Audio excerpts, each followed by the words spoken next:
हरिः लोकाभिरामं रणरङ्गधीरं राजीवनेत्रं रघुवंशनाथं कारुण्यरूपं करुणाकरं तं श्रीरामचंद्रम शरणं प्रपदे।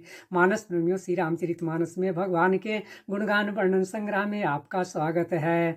पूर्व भाग में अयोध्या कांड दोहा क्रमांक 10 से लेकर के 24 तक में आए भगवान के गुणगान का वर्णन सुना।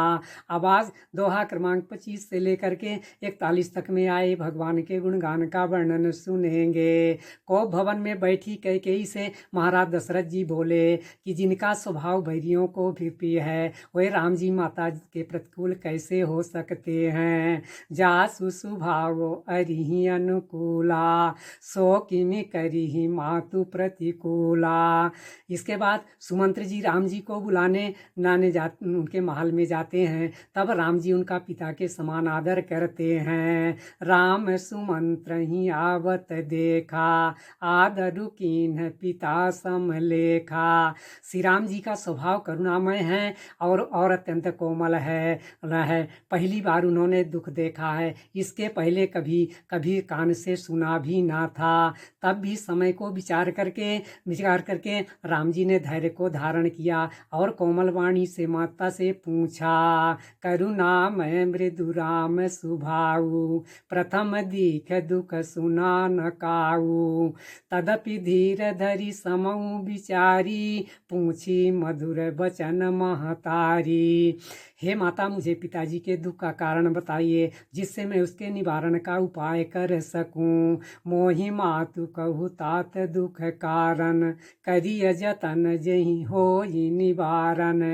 तब कैकेयी ने सारा प्रसंग वनवास आदि की बात राम जी को सुना दी। सूर्य कुल के सूर्य राम जी वनवास की बात को सुनकर मन में मुस्कुराए, क्योंकि राम जी स्वभाव से ही आनंद के निधान हैं। फिर सब दोषों से रहित वचन बोले जो अत्यंत कोमल और मानो वाणी के आभूषण ही थे।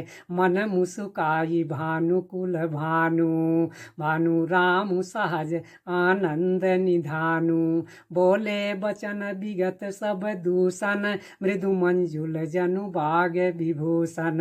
राम जी कहने लगे कि हे माता, सुनिए, वही पुत्र बड़ भागी है जो माता पिता के वचनों का पालन करने वाला है। पुत्र माता पिता को संतुष्ट करने वाला, हे माता, इस संसार में बहुत ही दुर्लभ है। सुनु जननी सोई सुत बड़ भागी जो पितु मातु बचन अनुरागी।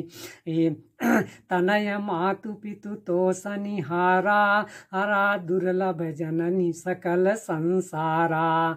बन जाने से मुनिजनों से विशेष रूप से मेरा मिलना होगा। वहाँ मन में मेरा सब प्रकार से हित ही है।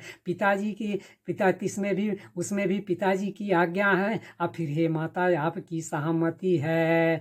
मुनिगण मिलनु विशेषी बन सब ही भांति हित मोर तेहि महापितु आयसु बहुरी सम्मत जननी तोर। इस प्राश्चात के वर्णन का ही विश्राम, आगे का वर्णन अगले भाग में सुनाया जाएगा। धन्यवाद।